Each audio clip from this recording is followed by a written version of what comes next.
I sat in the stiff-backed chair of the funeral home, gripping the edge of my purse like it could anchor me to reality.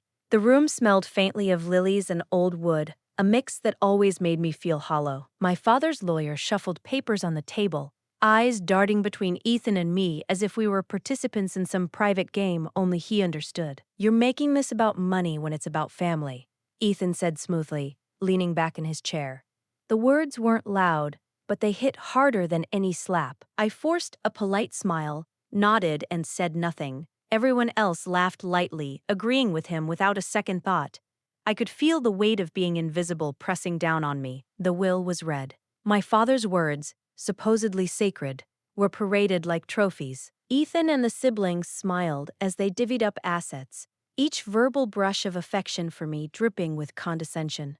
"Kara, you've had your share of support from Dad," someone whispered, and I kept still, letting the words hang in the air. But something didn't feel right. The lawyer's hand trembled slightly as he adjusted the papers. The ink on one page seemed fresher than the rest, and for the first time, I noticed the subtle glances exchanged between Ethan and the others, looks that spoke of secrets carefully kept. I left the room without saying a word, the door clicking softly behind me. Outside, the winter wind hit my face, cold but clarifying. My mind refused to rest. Every polite dismissal, every casual smile, every whispered justification replayed in vivid detail.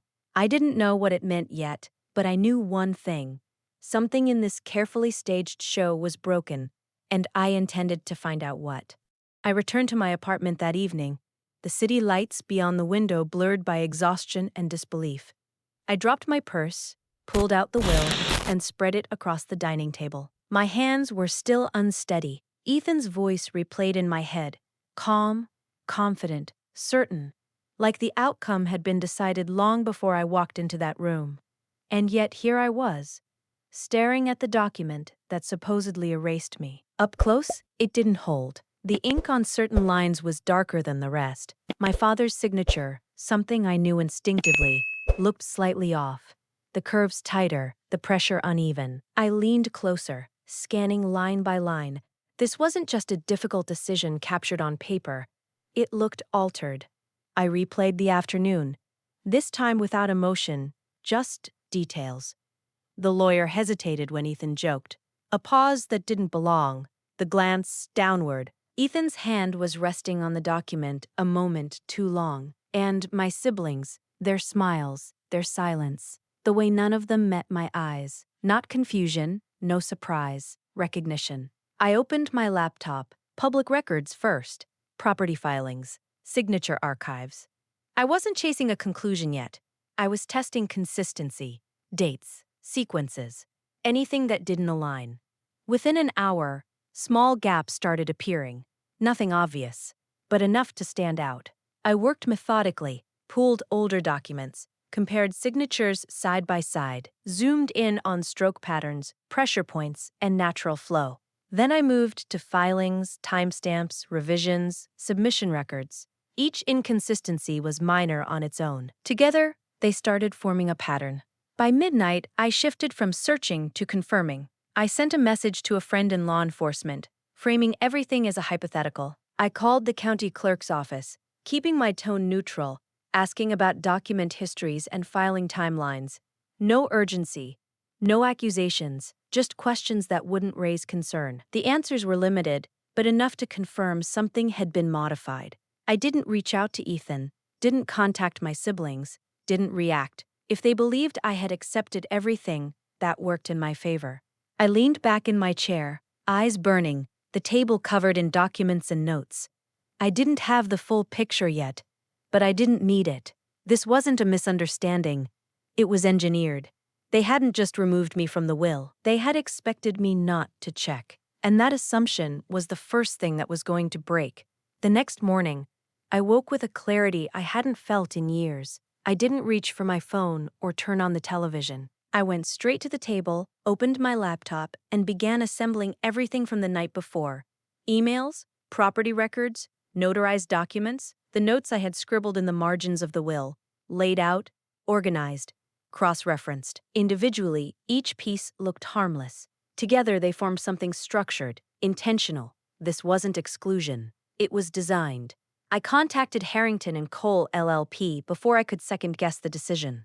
My tone stayed neutral, controlled. I need guidance on a family estate matter, I said, offering just enough to keep the conversation moving without revealing what I had. The lawyer, Elise, asked precise, measured questions. I answered carefully, not lying, but not volunteering more than necessary. By the end of the call, she paused for half a second longer than expected before agreeing to meet. That hesitation told me everything. I wasn't overreacting. That evening, I returned to the Mitchell estate. It felt different without the audience. Smaller, quieter, easier to read. I walked through it slowly, not as a daughter but as someone looking for movement, anything out of place. My suspicion wasn't abstract anymore. If the will had been altered, the assets wouldn't be untouched. Back at my laptop, I pulled the latest public filings and traced them backward. The pattern appeared faster this time. Transfers were made in the weeks leading up to my father's death. Large amounts, cleanly moved into accounts still under his name, but controlled by Ethan as sole trustee. Structured enough to pass at a glance. Coordinated enough to raise questions once you stopped taking it at face value. This wasn't preparation, it was an extraction. Sophie moved to the front of my mind next. I replayed the funeral again, isolating her reactions this time. The delayed responses, the forced composure, the way she watched Ethan instead of the lawyer. I checked her social activity, not for anything obvious, but for inconsistencies. Timing, tone shifts, interactions that didn't align. Nothing direct, but enough to confirm proximity to the truth. She knew something, and more importantly, she hadn't been prepared to hide it well. I worked through the documents again, this time with purpose. Signature comparisons, stroke direction, pressure variation, alignment against older verified records. The differences weren't dramatic, but they were consistent. Whoever had done it hadn't expected scrutiny, they had expected acceptance. That assumption made everything easier. I documented each inconsistency with precision. Timestamps, references, side-by-side comparisons. Not speculation, not suspicion. Evidence that could hold under pressure. I didn't contact Ethan, didn't test reactions, didn't signal awareness. From the outside, nothing had changed. Inside, everything had. They continued as if the situation was settled. Calls, conversations, quiet confidence. That worked in my favor. The longer they believed the narrative held, the more room I had to build against it. By the time the sun started to rise, the outline of a strategy had taken shape. Not reactive, not rushed, sequential. Legal verification, asset tracing, pressure points. Sophie would come later. I closed the laptop and sat back, letting the silence settle, not as restraint, but as control. I didn't need to move yet, because this wasn't about proving them wrong. It was about making sure that when it broke, it couldn't be put back together. The first undeniable proof hit me like a punch. I had spent the entire morning at the county archives, sifting through notarized documents, comparing handwriting, tracing dates. And there it was, the forgery. One page of the will, the one Ethan had proudly waved at the funeral, was altered. The signature, though eerily close to my father's, had slight variations, pressure inconsistencies, unnatural curves, and minute hesitations that only an attentive eye could detect.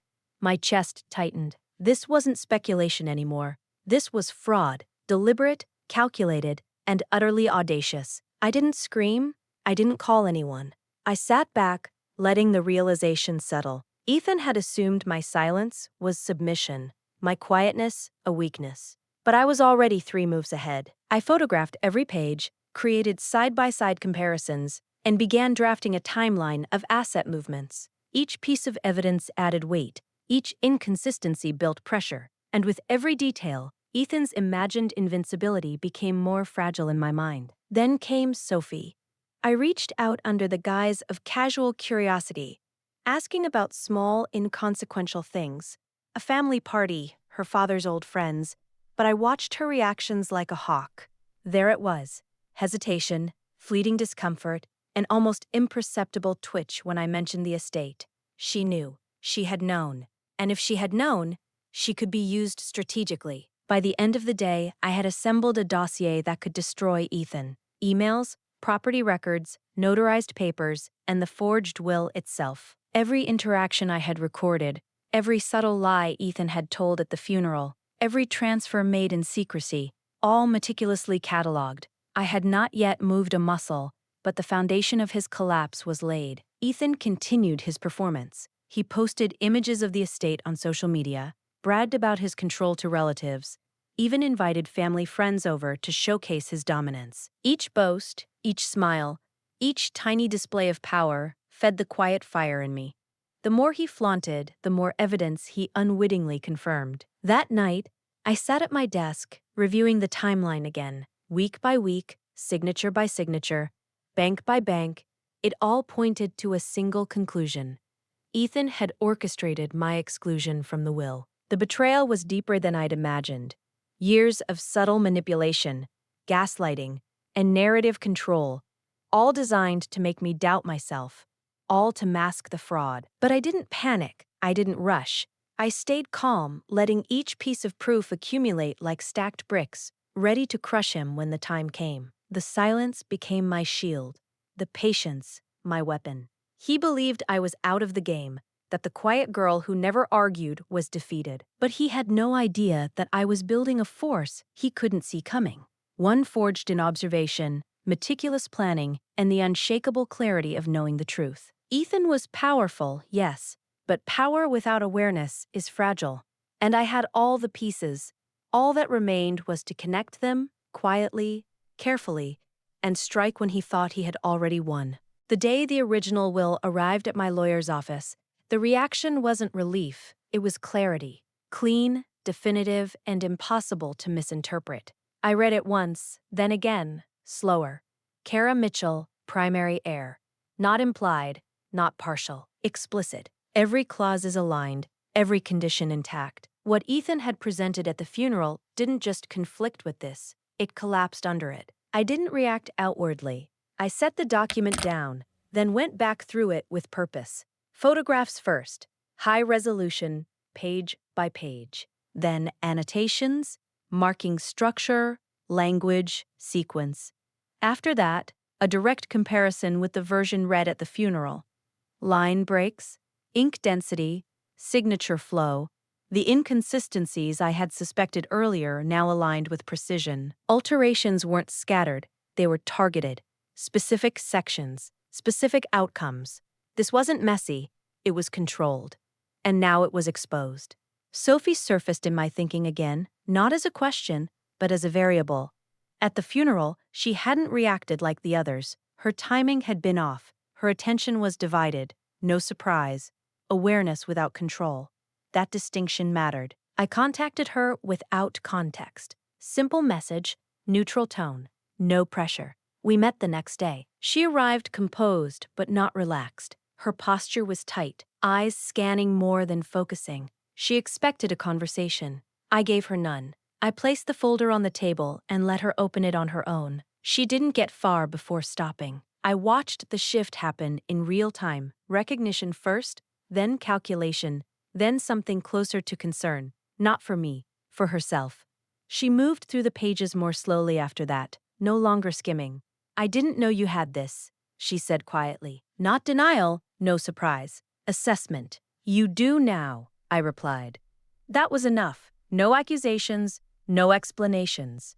The material spoke clearly. More importantly, it placed her in a position she hadn't planned for, adjacent to liability without protection. Whatever role she had played, passive or otherwise, no longer held. By the end of the meeting, she hadn't committed to anything. But she hadn't distanced herself either. That told me what I needed. Later that week, I sat across from Elise at Harrington and Cole. She reviewed everything without interruption. Original will, altered version, financial movements, signature analysis. When she finished, she didn't summarize immediately. She closed the folder, then opened it again, slower this time, rechecking a section she had already read. That's not how this usually goes, she said. I waited. They didn't just make a mistake, she continued. They assumed no one would verify any of it. She looked up. From a legal standpoint, this is very clean. Clean. That was the word. Not complicated. Not risky. Structured, traceable, defensible. Outside, the city moved normally. Traffic, noise, routine. Inside, everything had shifted. Ethan was still operating as if the outcome was settled, still leaning into a version of events that no longer held under scrutiny. The gap between what he believed and what actually existed was now significant and widening. I didn't need to rush it. Each element was already in place: the original will, the documented alterations, the asset trail, Sophie's position. Nothing needed to be forced, only timed. That week, for the first time, I allowed a brief moment of acknowledgement. Not celebration, not relief, just recognition of position. This was no longer reactive. The structure had flipped. Ethan wasn't in control of the situation anymore. He just didn't know it yet. And when that realization came, it wouldn't be gradual. The legal wheels turned faster than Ethan expected. By the time I quietly filed the first claims through Harrington and Cole LLP, he had already begun planning his next moves, oblivious that his foundation was cracking beneath him. I didn't make noise, didn't alert anyone, not even Sophie. My silence became my weapon. Every step I took, he assumed I was still lost, still submissive, still powerless. The bank accounts Ethan had assumed were untouchable were frozen within hours of my filings. Summit National Bank sent notifications discreetly, no emails to him, no alerts to the siblings. He continued boasting at family gatherings, unaware that his financial power was evaporating under the very law he thought he controlled. The audacity of his arrogance only fueled me. I met Sophie again, this time with a different approach, casual, almost indifferent, letting her wonder why I even wanted to meet. I didn't accuse, I didn't threaten. I simply laid out the implications in a calm, factual way. If Ethan lost, she would be implicated as an accomplice if she didn't cooperate. Her lips pressed into a thin line. I could see her weighing choices, realizing loyalty to Ethan was now a liability. She nodded slightly, the first crack in his shield. Meanwhile, Ethan tried to flex control over the estate. He called lawyers, family friends, even his own siblings, trying to negotiate, to intimidate. Each attempt bounced off the invisible wall I had built. My lawyer, Elise, had every detail documented, every forged signature cross-checked, every bank transfer and property listing meticulously cataloged. The legal foundation I had laid was unassailable. I watched silently as Ethan's confidence began to fray. He invited relatives over to discuss strategy, thinking he could outmaneuver me with charm and pressure. I didn't respond. I didn't confront. I didn't react. I let him flounder. Every misstep, every miscalculated assumption, every overconfident boast only strengthened my position. By the end of the week, Sophie had quietly handed me evidence she had kept hidden: emails, texts, subtle confirmations that Ethan had orchestrated every transfer, every forged signature. She hadn't betrayed him out of spite, but the cold clarity of reality forced her hand. With that final piece, the legal framework was airtight. Ethan, believing he had the upper hand, had no idea the collapse had already begun. I leaned back, letting the silence fill the room, the quiet satisfaction of control replacing the anger I had felt at the funeral.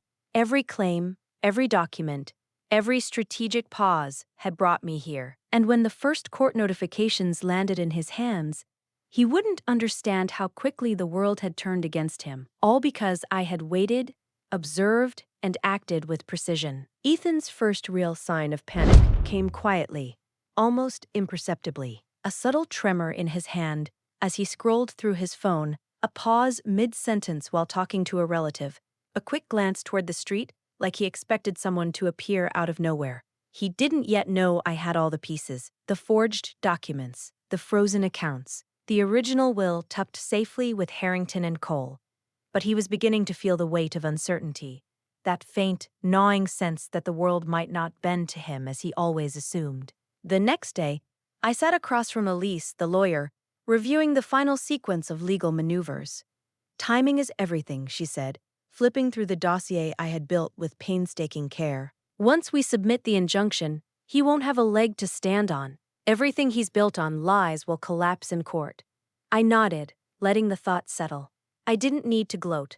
I didn't need to call Ethan. I didn't need to explain anything. Silence was far more powerful. I watched from a distance as Ethan tried to exert control. He convened meetings at the Mitchell estate, summoned his closest allies, and even consulted other lawyers. trying to negotiate, manipulate, and preemptively defend himself. Each attempt revealed cracks in his confidence. Every lie he told was documented, every boast recorded, every attempt to intimidate quietly backfiring against him. His overconfidence, once so intimidating, had become his greatest weakness. Sophie's role intensified, but subtly. She remained near Ethan, acting like the loyal ally he always assumed she was.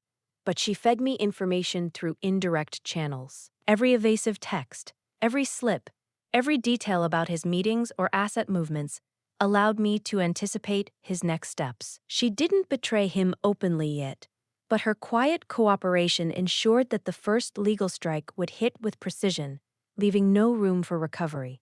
By midweek, the court injunctions were in motion. Summit National Bank had frozen the accounts, pending verification, leaving Ethan scrambling. Property deeds were flagged.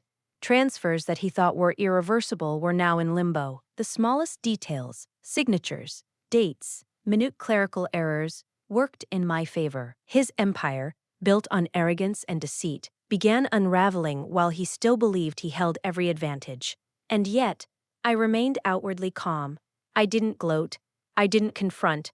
I didn't alert anyone to my awareness of Sophie's cooperation. Every step he took in desperation only confirmed the path I had laid. He was still unaware that the final proof, the original will, the complete asset map, the recorded evidence of forgery, would soon be presented in court. Every miscalculated move, every desperate attempt at control, only tightened the net around him. Late at night, as I reviewed the week's developments, a grim satisfaction settled over me.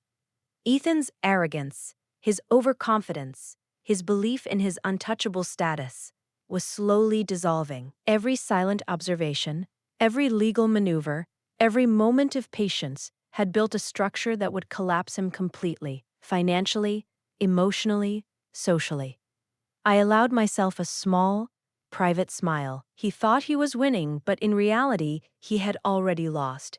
And when the moment came, there would be no argument, no negotiation, just the quiet, unstoppable force of justice, executed with precision. The moment Sophie finally crossed the line was almost anticlimactic, if it weren't so devastating for Ethan.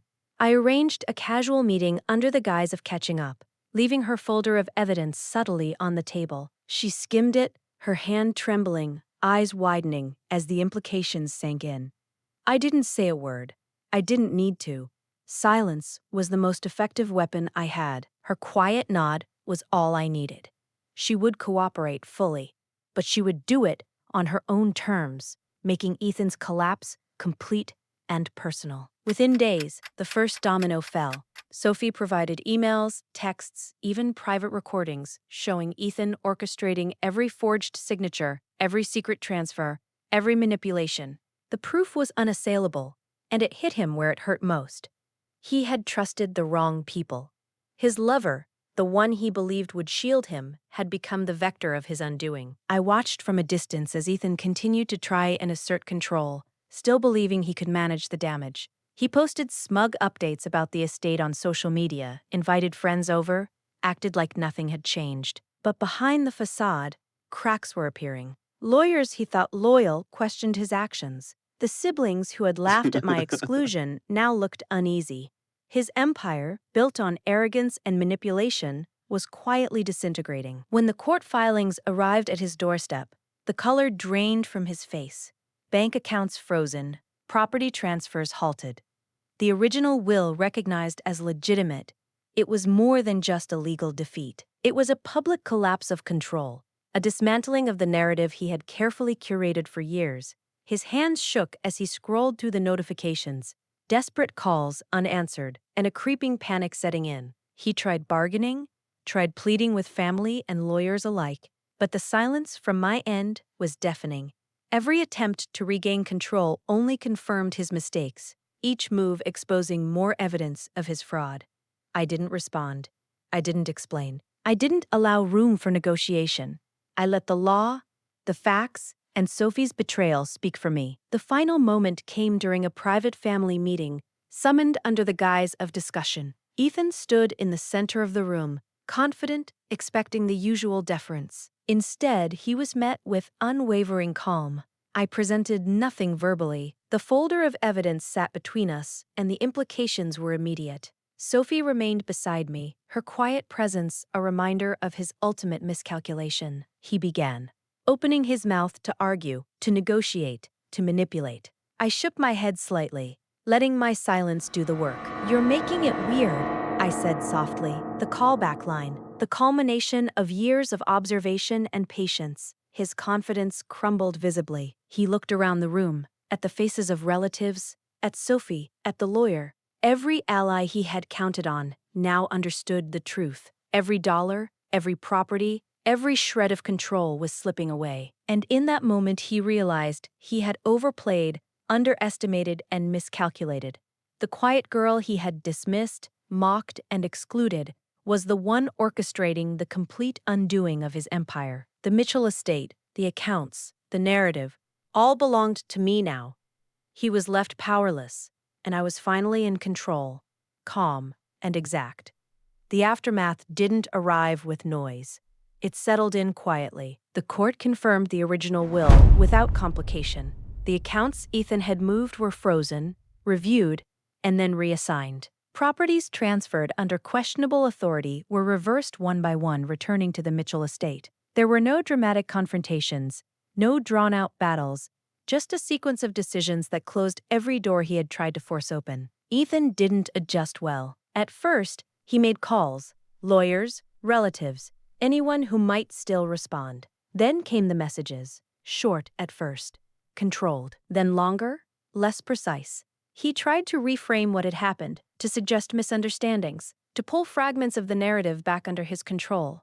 None of it held. The documentation was too clean, the timing too exact. Eventually, the calls stopped. Sophie didn't disappear. She remained at the edges, present but careful. Not defensive, not apologetic, just aware. Her role had been small enough to survive scrutiny, but close enough that she understood exactly how everything had unfolded. Whatever loyalty she once carried had shifted into something quieter, distance, or acceptance. We didn't revisit it. There was nothing left to clarify. The first time I returned to the Mitchell estate alone, the difference was immediate, not emotional, structural. The tension that had once filled the space was gone. The rooms felt still in a way they hadn't in years.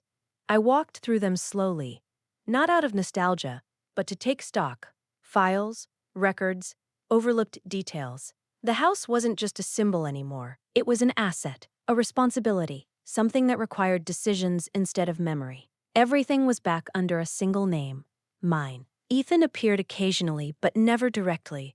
A glimpse across a room at a family gathering, a conversation that stopped when I entered. He moved differently now, less certain, more aware of who was watching. The version of him that had once filled space so easily was gone.